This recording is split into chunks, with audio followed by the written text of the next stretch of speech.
Yeah, my name is Abdul Kamara. I'm the Director General for the African Development Bank Nigeria Country Department.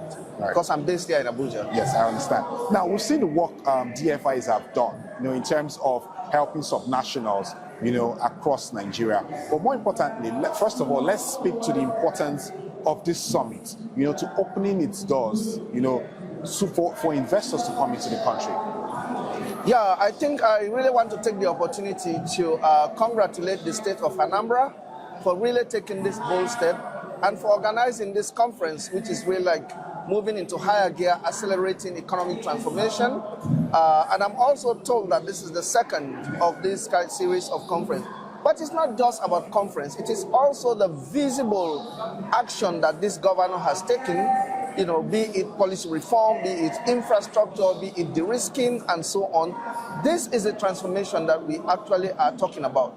The African Development Bank, we have the high fives. One of them is Light Up and Power Africa, Feed Africa, Industrialize Africa, Integrate and Improve the Quality of Life for Africa. But I want to dwell on one of them, which is Feed Africa. We have a big program in Feed Africa called the Special Agro-Industry Processing Zones. Why are we focusing on the SAPZs at this point in time? This is because the days of focusing on minerals and non-renewable resources are gone. We now need to increase production and productivity, and there is no area where the continent, especially Nigeria and this state, has the highest comparative advantage other than agriculture. But of course, it is not agriculture in its traditional sense. Days are gone when it was subsistence agriculture. We now want to transform agriculture, and that is where the SAPZ fits in. Special agro-industry processing zones that has the agricultural transformation centers. These are zones of production. These zones need market, they need rural roads, they need access to extension services and inputs and so on. But once you boost production, you have to link them up with what we call aggregation centers. And the aggregation centers will then be linked up with what we call the actual agro-industrial hubs.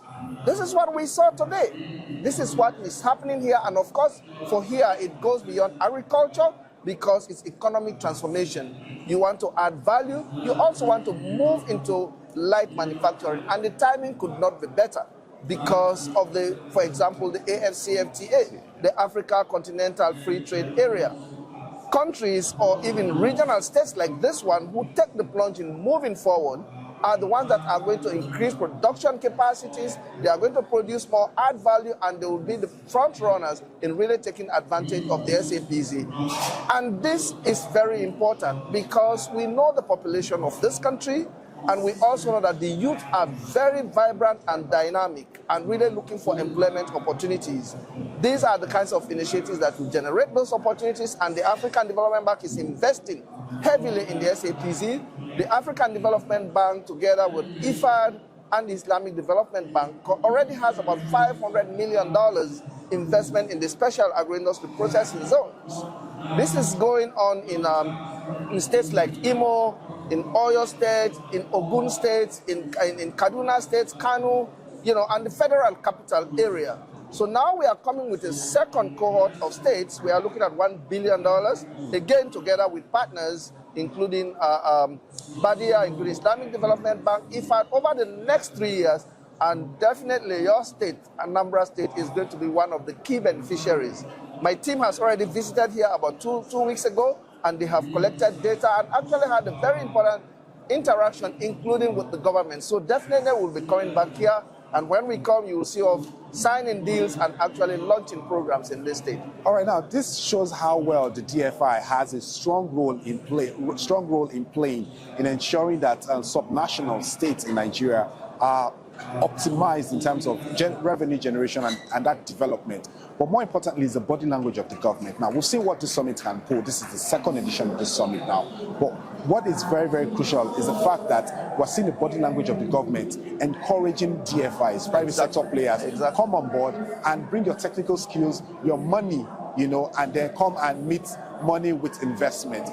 For you now, looking at how well the AfDB is playing a crucial role on the African continent now, how well is that collaboration between the private sector, the DFIs, and government institutions, particularly the body language of subnationals?